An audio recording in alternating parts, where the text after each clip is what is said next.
and welcome to another streaming that I wanted to offer to my viewers and give them a little information today that might be of help to them.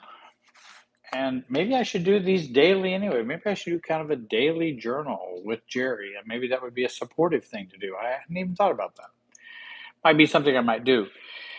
I want to share with you the new 6-week program that's coming up uh, on May 7th. If you get in May 6th or before, you can get the pre-launch discount and all of the bonuses that go with that. It is a self-paced learning of 6 modules, major modules with exercises and other supplemental things. Your new road to self.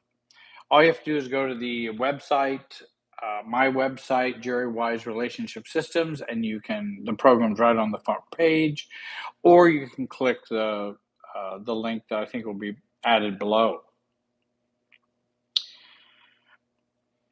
I wanted to talk about a topic, navigating toxic family patterns and how differentiation can save you.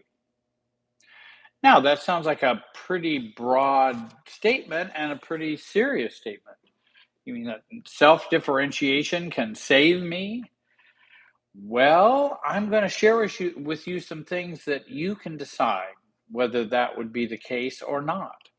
I do know that, and we're going to be talking about the importance of disconnecting from the dysfunctional family patterns and toxic family patterns, and how that has effects on your mind, your emotions, your health, your cells, inflammation, all kinds of things.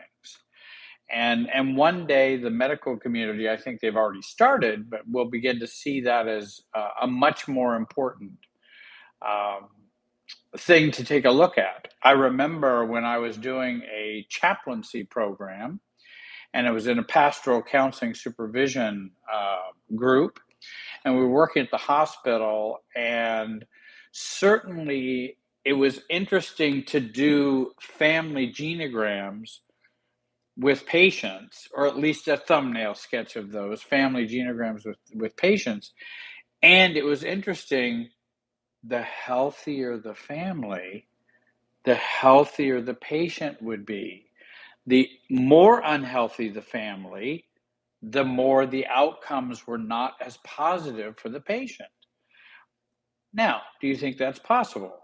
Well, I think many of you probably would, because many of you have talked about and said, how stress and anxiety affect our bodies.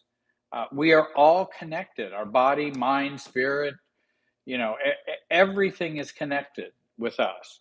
Our emotions somehow different from the brain? No, they're part of the brain. Our thoughts part of the brain, and some connection with emotions? Yes. We are all a unified, a unified look at how we are beings, physical beings and medical beings and biological beings, and how those things are all connected. So I'm going to talk a little bit more about that. And so if you want to think about improving your health, there might be some information. Now, I can't go into too much detail today, but I will at least try to touch on some of these ideas. I go into much more detail in the online program, and you can check that out in the link below. First of all, dysfunctional families are anxiety reinforcers and act as conduits for this anxiety. Now, why do I use the term anxiety so much? A lot of people say, well, or nobody really has said this, but I'm sure some people have thought, Jerry, you talk a lot about this underlying anxiety and how important it is.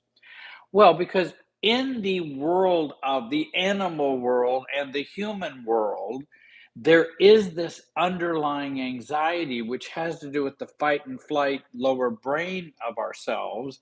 And then as we develop and as we have grown, we then have more sophisticated emotions.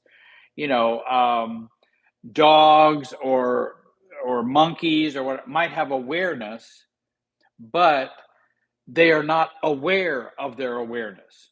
Human beings are aware of their awareness, whereas other animals might be aware, but they won't be aware of their awareness.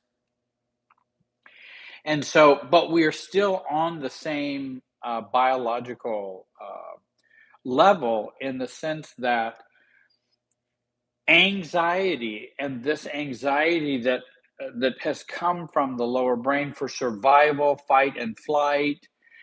It's very useful. It has saved us for, many, many, many thousands of years for us to continue to be human beings and function in a society and to, ward off danger and to avoid danger.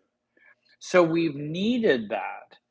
Now, what's happened is we've kind of grown beyond that more primitive um, triggering anxiety mechanism. We aren't just beings who just do fight or flight. That's not all we're doing. And also in today's modern society, a that chronic anxiety that has been there with all life has anxiety underneath their emotional system. It's a part of the emotional system. And so we have this anxiety and it will trigger when it doesn't need to be triggered. So it helps us and it also hurts us. And if you've grown up in a dysfunctional family, traumatic family, abusive family, alcoholic family, narcissistic family, what you're going to find is this is going to, you're going to find that you're going to be more reactive than your body needs you to be because we have learned and partaken of all this anxiety that's in this dysfunctional family. And as I mentioned, dysfunctional families are anxiety reinforcers and act as conduits for this anxiety. Another way to think about it is the more immature a system is, the more immature people are around you, the more you will have more anxiety going on for everyone. Because not everyone can just relax and be themselves. Either they haven't learned that, either are they personality disordered and can't do it, or they, or there are issues they haven't resolved. Um, but everyone has this anxiety, and when you're immature, I also know there's a lot of anxiety going on. Have you ever met somebody that was really immature? One of the signs of that is how much anxiety they're dealing with. And I'm not saying they're nervous, I'm not, but what happens is they're so upset. They're triggered by this, they're triggered by that. They don't think things through. They don't have good judgment. And I think what happens is this anxiety that has not been corralled or has not been separated from causes all of this immaturity for them. And it seems very normal for them. It seems like this is normal. And then they behave in immature ways, make poor decisions, don't understand why people don't understand why they're so upset. And well, I don't know what I just said that I wouldn't be able to join you this Sunday for the family dinner, only because I have to work. And then the family goes into a meltdown. Now, how is that maturity and what's going on that's causing the meltdown? Don't tell me the meltdown is because I'm not coming on Sunday, um, because that's not causing the meltdown. That's just a fact. It's just a fact. There's nothing personal meant by it. I'm not saying I hate you guys. You're all horrible. I'm not going to come to the family dinner Sunday. No, it's just simply I've got to work. I won't be able to be there. Then everybody melts down, and it's not because I'm not coming. It's because there's underlying anxiety that gets triggered, and then people start reacting with different feeling experiences. But what's underneath it is, and thank you so much, Gina. I appreciate that. It helps to provide for these live videos. And thank everyone for your comments. And I have the people who follow me are such good people. They're great people. I just can't say that enough. I've been saying that for decades because you guys really are. So the family then gets highly anxious, and then they have all these emotional reactivity. Maybe somebody will get mad, somebody will go wander off in a void, somebody will start saying jokes like a mascot, someone will be the hero and try to, oh, well, I'll see if I can go pick up Jerry from work so he can get here sooner, on Sunday. They all go into those modes and those roles. And you could just feel all the anxiety, and Guten Morgen to you. Someone in Germany, I assume. And I know enough German to be dangerous, but probably not enough to save myself. The whole family is anxious and upset, and then I'm a part of that too. And also, it feels contagious. That anxiety feels contagious. And what's strong about that anxiety, and again, that's the universal that's underneath all of the emotional processing, all the feeling processing, all the mental processing. What's underneath there is this anxiety. Um, and well, you're very, very welcome, Danke. It's so kind of you. I'm glad I could be of help. And so this big pool of anxiety is multi-generational. In other words, it's not just stopping at your parents or your grandparents or great grandparents or great great grandparents. It's probably at least 5 generations that this family is dealing with all of this trauma, anxiety, that's underneath everything they do. And then, depending upon the persons in the family, personality, the personality, the temperament, physical limitations, mental limitations, emotional limitations, then that anxiety will get expressed in different ways. But it's still a bottom line. The problem is the anxiety. That's what we see as common. And it is also that current that flows between a dysfunctional family and me. Everybody in the family has been set up with a default Wi-Fi. In other words, when you get born, you get signed on to the family Wi-Fi. And you didn't even know it. And you didn't even know it. You didn't get asked if you wanted to or not. And then when you're having trouble with it, it's hard to disconnect from it because it's been so normal, so common for all these years, and so just this is the way things are, that we even become blind to it and don't even see how we're affected by that. Self-differentiation is the work of disconnecting from this grid. That's what self-differentiation work really is at the core. Now, there's some easier ways to think about it, but it's because self-differentiation is simply being yourself while staying connected and you managing the emotional process that's going on between the two of you. Now, when I say be yourself and stay connected, that doesn't mean I'm going to be myself and now I'm going to stay very close and connected with a malignant narcissist. No, that's not what I mean. What I mean by is that I'm going to be as mature as I can be, set as appropriate boundaries as I should set, keeping myself calm, regulating my own self, defining my own self as to what I want or don't want, what I need and don't need, and then being aware of how this interaction with another person is interacting with me, and being aware of that. When they do this, I do that. When they feel this way, I feel that way. Just think about. I'll just think about a basic one. If your mother, let's say your mother, mothers are always important. I don't blame mothers. I don't blame mothers or fathers. I don't even blame families. Blaming is not self differentiation. So I want you to know I don't blame families. I just know where to look for the information. That's different than blaming, because my parents were product of their parents and their parents. So how, that I understand that's how the system works. Now I understand they were adults and they could have made other choices and maybe they didn't.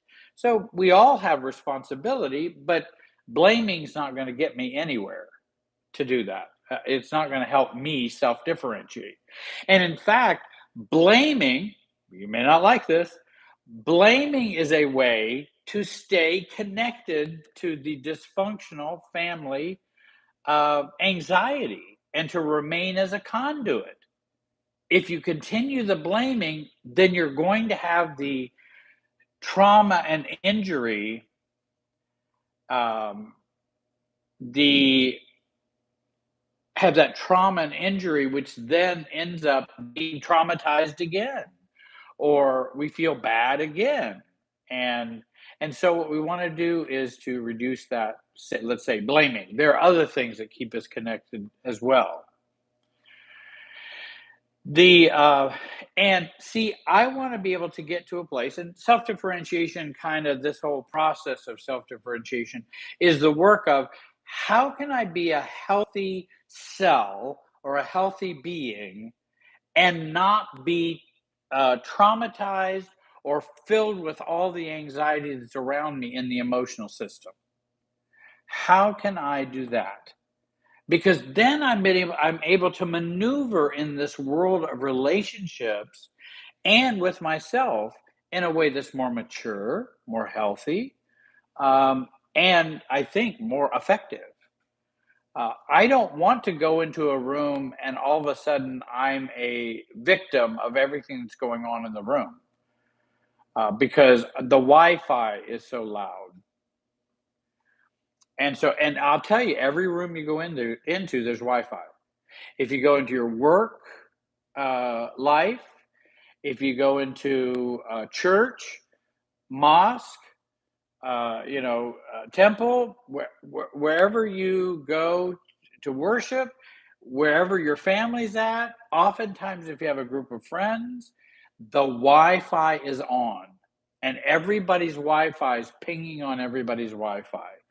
If you can get that notion, that can help you begin to go, wait a minute, why am I needing to feel nervous right now? Why do I feel anxious? What does this matter?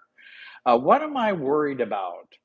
Why do I all of a sudden feel upset when we had a family gathering and Diana and Ed showed up late? And showed up late to that. And that, oh, well, I might mention, I think you had a good point there about passive aggressive. How can you do connection with passive aggressive? And I'll mention that in just a second. That's an interesting. So I'm now upset with Diane and Ed because they're always late. Let's say that, and now I'm frustrated and upset. Already the Wi-Fi is starting to go. And let's say my sister was always late, never was on time, always made me wait. And guess what? When Diana and Ed make me wait, ping, now we have Wi-Fi pinging everywhere. I want to disconnect from that. So self-differentiation is a way to help us disconnect from the grid. Let me get back to passive-aggressive. And passive-aggressive is a real yucky. When people are passive-aggressive, it's just stinky. It just smells bad. It just doesn't feel good. and they're going to do it with a smile on their face, to pretend that, oh, well, I didn't mean to do that, and it's like, well, clearly you did it. And it's passive aggressive. And I think the with passive aggressive, I like to stay in myself and to stay in my own awareness and my own definitions and beliefs. If someone was passive aggressive and then let's say they gaslight or deny it, then I simply can say, I understand that may be how you feel, but I do see it differently. And I would prefer you not to do that again. Oh, but I didn't do anything. I didn't mean to hurt you. All I'm saying is, I understand what happened. This is my perspective of what I think took place. Please don't do that again. Well, I don't know why you're so upset and so sensitive about this. I am simply giving you my perspective of what I believe has happened. And that please don't do that again. I am not defending myself. I'm not giving all the arguments as to why I'm right and they're wrong. I'm simply saying I have a perspective and I have a right to have that perspective. And from that perspective, I have a right to tell you, please don't do it again, whether you see it or not, whether you believe it or not. It doesn't matter. If you don't believe it, if you don't see it, that's fine. But I can tell you this, that if it were to continue, we will probably not be seeing each other near as often because that does not feel good to me. It doesn't feel like friendship or brotherhood, sisterhood, or whatever. It does not feel good. And I have a right to feel it does not feel good. I have a right to decide for myself if something is passive aggressive. You don't decide whether it's passive aggressive towards me. I do. Now, could I be wrong? Well, of course I can be wrong. That's why I'm not there to change you. I'm there to express my views. If I'm wrong, I'll later go, "Hey, I'm very sorry. I did take that wrong. I thought you were doing this. I heard more information. Then I ended up going, oh, I understood what you did. Please accept my apology." But I'm still, the next time, if it's passive aggressive, I'm going to say, that's not how I saw it. And I see it differently, and I would rather you not do that. I don't even have to use the diagnostic terms of you're just being passive aggressive. And do you know, I usually tell people don't use diagnostic labels when you're doing personal interaction with people. If it's a personal interaction, don't use diagnostic labels. Don't call your husband a narcissist. Don't call your wife a codependent. Don't call your mother, um, a borderline. Don't don't call your brother passive aggressive. Now, do you say then don't do nothing? Then do nothing? No, I didn't say don't do nothing. What I'm saying is you have a right to say what you saw, heard, felt, thought, and this was my assessment of that without it needing to be psychiatric or clinical. Or this was my assessment. I did not like that. It did not seem warm and caring at that point, and so I would rather you not do that. Rather than you're just being passive aggressive. Usually, when you say those kind of things, the other person just shuts down. They're just off once you say that, and you're probably not going to get very far because people don't listen if you're blaming, and they may listen if you say, "This is my experience." I'm not going to interpret the experience and say it's passive aggressive. I'm simply going to say, this is what happened. This is what you did. I felt very uncomfortable with that. And I would rather you not do that. And if you continue, we may have a problem. And if you notice, that's a much more adult stance with them. Now, they can learn from what I'm sharing with them, or they can not learn. That's up to them. I have no say over whether they learn or don't learn. But I'm giving them good feedback. Actually, I'm being a little more vulnerable with them by saying, That isn't how I saw it, and I still don't. And I will continue to see it this way until I see it differently. I don't know how to, but I'm not wishing you to go to the electric chair. I'm just saying this. I just did not feel that was right. So we want to try to disconnect from that Wi-Fi, I got to work on passive aggressiveness. I got to work on if I take that personally or not, because I believe if someone's being passive aggressive, why do I need to be taking that personally? Isn't that their issue and not mine? So why would I take passive aggressive as personally? I could be disappointed. I could feel sad. I might grieve a loss. Totally appropriate. Hey, I thought she was a good friend, liked me, trusted me, blah, blah, that's fine. But taking taking other people's issues personally is not what I want to do if I'm self-differentiated. I'm going to see them as just your issues. They're just your issues. And I don't need to tell them, now, this is just your issue. That's another way of staying out. Don't get into the diagnostic part of communicating. Just say, I don't agree. This is what I saw. This is what I felt. This is what happened. Not, you're just being this, or I know that's your issue. Because what do you think a statement is when somebody says, I know that's your issue? Shame. That's a shaming statement. You just need to quit being codependent, Mary. Shaming statement. And why are we making shaming statements? Just take care and be self-focused and take care of you. You don't have to make shaming statements. Second of all, families are chronic anxiety management units. And not only is everyone a conduit for the family chronic anxiety, but everyone is involved in managing this chronic anxiety. So a lot of people will come to me and say, my family makes me feel this way. My family makes me do this. I'm going, okay, I understand how your family has impacted you. I'm sure they have impacted you. Making you do certain things, I'm not sure. Or making you feel certain ways, let's go gently with that. Because not only are we a part of this chronic anxiety and this anxiety management unit called a family or a dysfunctional family, but we also contribute to maintaining this chronic anxiety in the family. And in fact, by me being a victim, by me blaming, is me managing that chronic anxiety in a family way, in the way the family would manage it.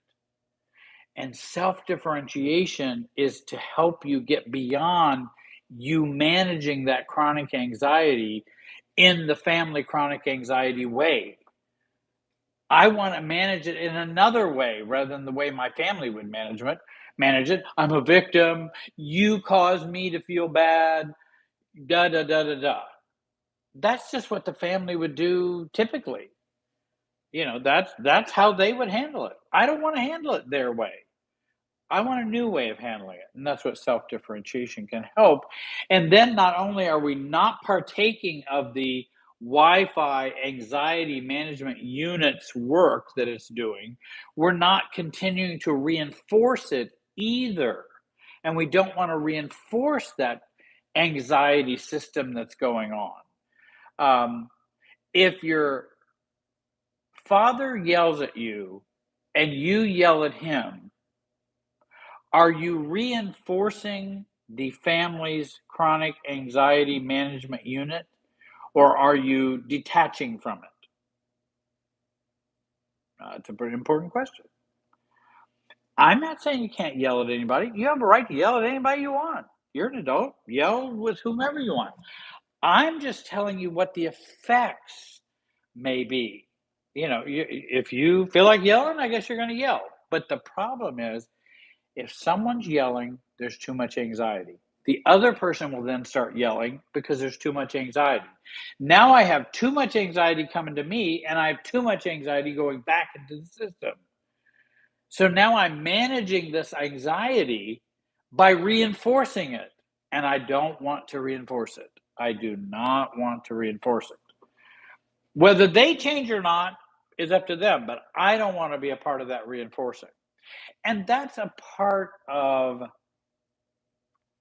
how we can break the cycle from one generation um, over the next.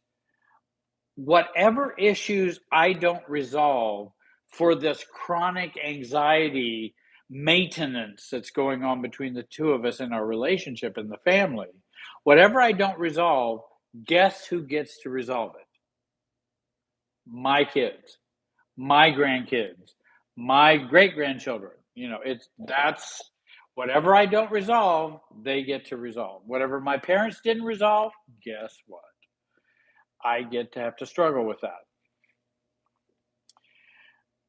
Another example, since the family is an anxiety management unit, when a family cannot handle its level of chronic anxiety, it sets people up for roles. For example, the scapegoat role allows for the unresolved anger, anxiety, unresolved relationship attachments to be drained off to the scapegoat. That's where it goes. That's why we have scapegoat. We take all of our junk and set it over there and head it over there and put it on the back of the scapegoat and send it out into the desert, as the Bible would say. And the sacrificial lamb or whatever, but the scapegoat. And that what happens is, again, it all gets bled off to the person who's the scapegoat. Now, you probably will not be able to get them to stop doing that, but you can be one who doesn't accept the junk that's coming your way, you know.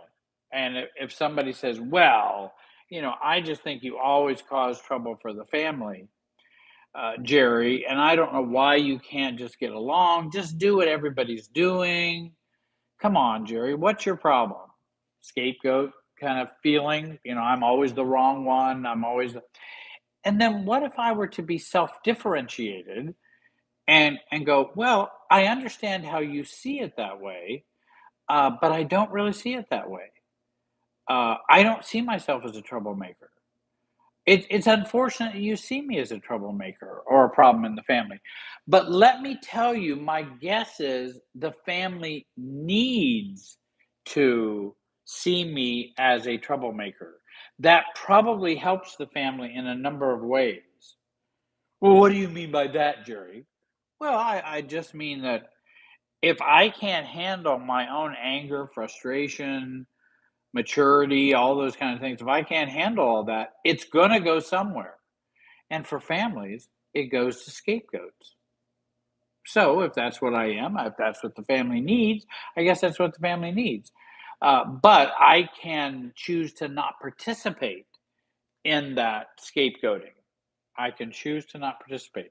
I can't stop you from scapegoating me, but I can choose to not participate in that because I'm not going to reinforce it by getting reactive and being anxious that's not going to help anything. We are all baggage handlers for the family of origin's unfinished business. And again, whatever the family's unfinished business is, somebody's got to carry that baggage. And usually everybody does.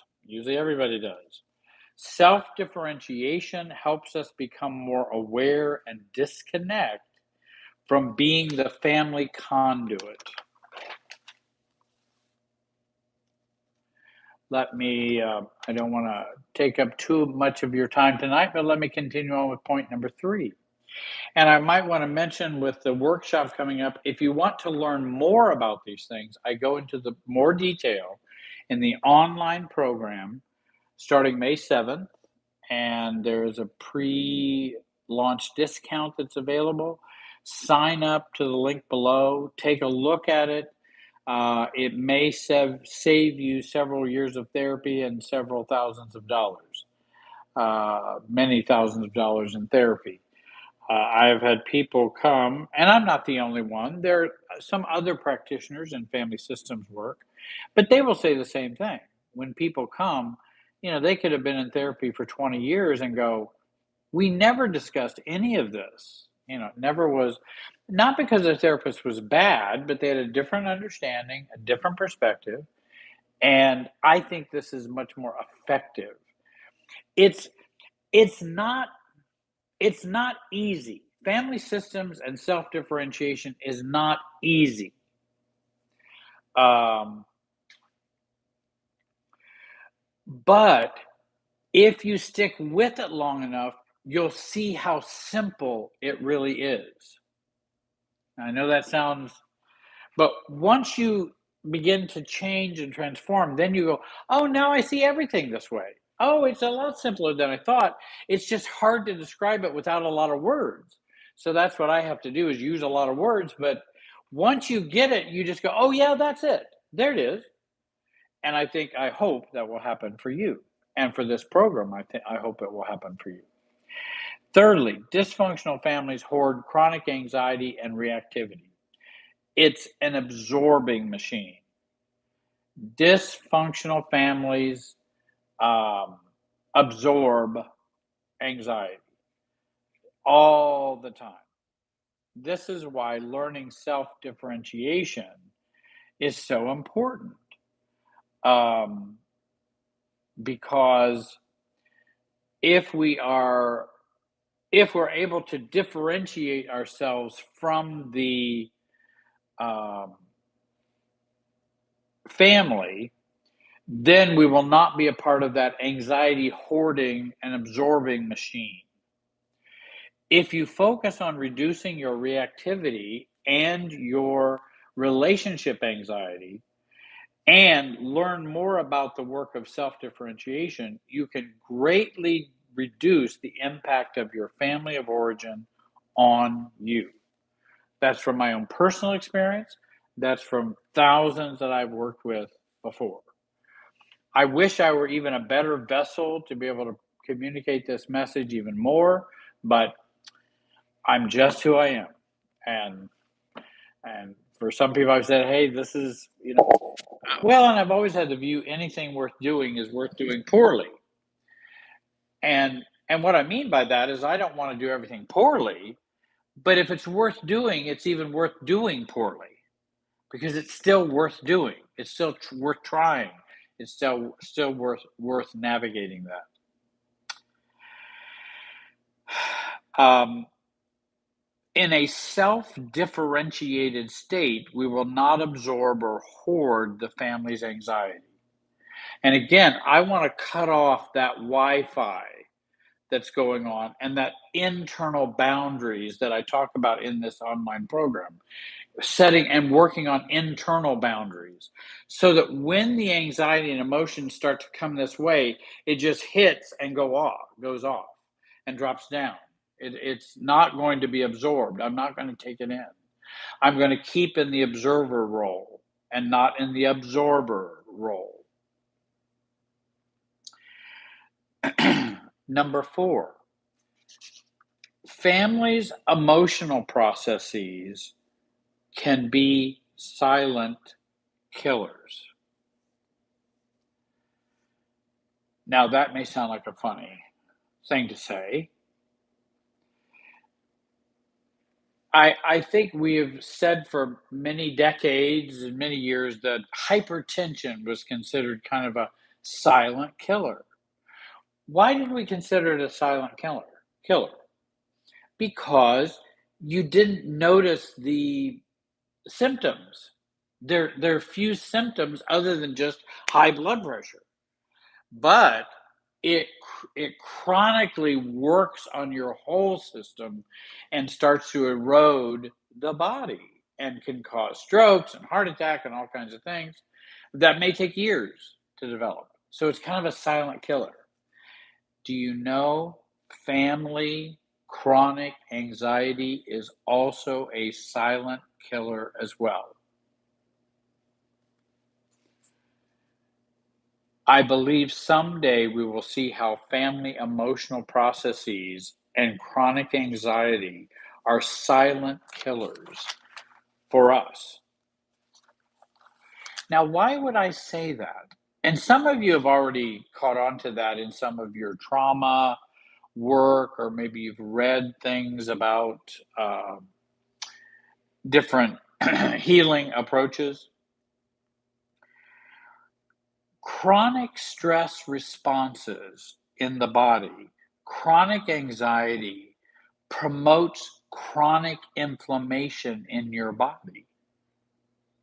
As epinephrine and norepinephrine hormones go up as a result of stress and chronic anxiety, it then causes increased chronic inflammation. And those are the beginnings of illnesses and how we get better, whether we don't get better. Does the heart problem become a problem? Does this liver issue become a problem, or does it not? This chronic inflammation that happens as a result of this anxiety can be a silent killer. That's why I think self-differentiation is so important to teach. I got enough things going against me. I don't need that chronic anxiety going as well. I got enough problems. Just as I used to say when I used to do codependency workshop groups, codependency conferences, I used to say codependency kills. Now I know what's even underneath that, and that's this chronic anxiety. But codependency is a killer. If you're codependent, your life is probably going to be shortened as a result of codependency. That's why it's so important to recover. No different than if you're an active alcoholic. Don't you think that could shorten your life? Yes, because of the stress added, the inflammation added, the anxiety added. It's you end up living a shorter life because of those dynamics. Codependency that way, and then underneath codependency is this underlying chronic anxiety spectrum that's underneath that for all forms of life. And yeah, Greta mentioned you have no life in a codependent relationship. Yet you don't. And when you have no life, when you have no self, your stress reactions are going to go up. Epinephrine, norepinephrine is going to go up. More chronic inflation or inflammation is going to happen, and that can have important aspects to your health and how well you get, whether you get it. Why is it everybody's in a room and somebody comes in, they clearly have a cold, they share that with everyone in the room, but not everybody gets the cold? Why would that be? Why would that be that some get the cold and some don't? Because I think it can have to do with how much chronic inflammation is going on, how fortified are your biological systems, how immune from that virus are you. And so I think it's very important that we do focus on our emotional health. And I've talked to people a long time, and I say, if you will learn the things I've been teaching you, and if you will learn those things, I think you will even be healthier. Um, I know for me, I had hypertension. I had high blood pressure. Then I lost weight, a considerable amount of weight, and the hypertension went away. I'm not saying that's easy for everybody and everybody should just go do that and everything would be perfect. But I'm saying it was a silent killer that was killing me, and that probably would have ended my life sooner had the changes not taken place. The same is true for our emotional life and emotional processes. They are connected to our biological processes. And so we want to be healthier and happier. Um, yeah, I definitely believe our bodies, minds, emotions are positively affected by codependency recovery. If you get into codependency recovery, you probably become healthier.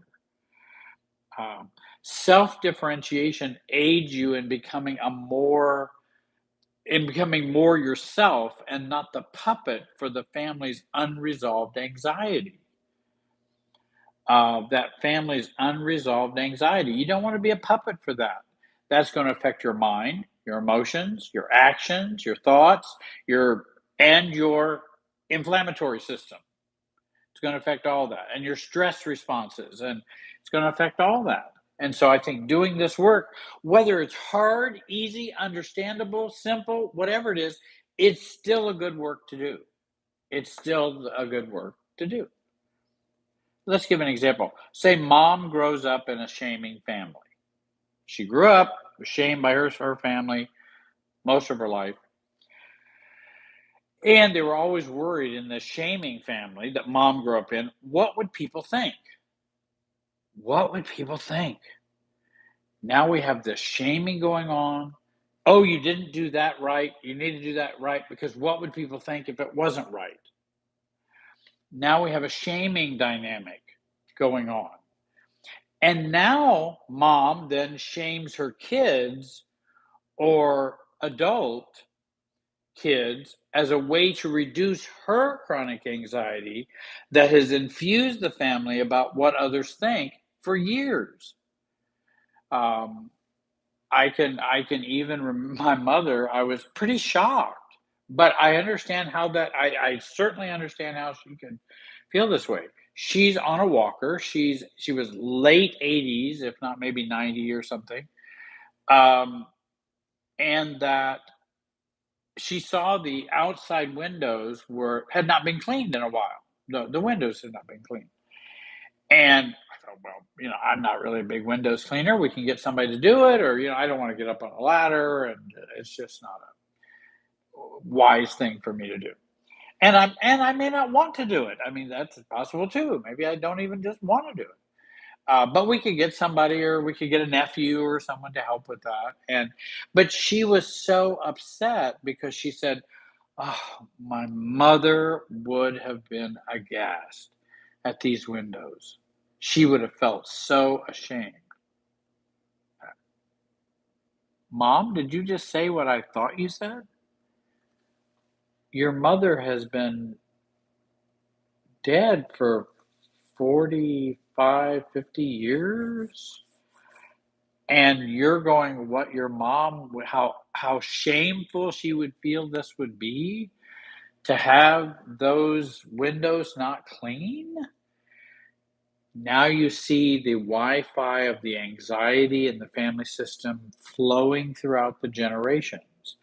Grandma, mom, to me. And it just keeps flowing. And I want to disconnect from that. And how would I disconnect from that? Mom, I understand you see that way. I understand that. And that you would like the windows cleaned, which would not be a bad idea. My own opinion is nobody really cares about our back windows here. Now, maybe somebody does. I don't know. But even if they don't, I'm here taking care of a 90-year-old mother, and I don't care whether the windows are clean to everyone's standard. Just I don't care, and I'm not going to care, and I'm not going to jump into the shame over that. But if you feel uncomfortable, Mom, I'll be happy to have someone to take care of that, and um, and we can work on that and get those clean. I don't mind, but I don't want to do it, and I don't have the same emotional reaction with that. And other people can think whatever they want to think. If it makes you feel embarrassed, we can go and find somebody, to clean those windows. And again, now she shames her kids and adult kids as the way to reduce her chronic anxiety that has infused the family about what others think.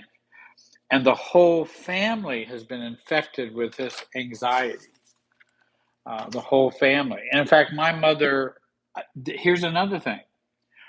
My mother felt so anxious about that, and that's the underlying anxiety, probably frustrated with me that I hadn't cleaned them yet, which is fine. She could be angry with me. That's okay. But so much anxiety. I caught her out there on a footstool trying to clean one of the windows that overlooked the sink on the backside of the house. And you'd have to get up on it. She's on a walker and she's getting up on a. Do you see how powerful the chronic anxiety Wi-Fi can be in a family?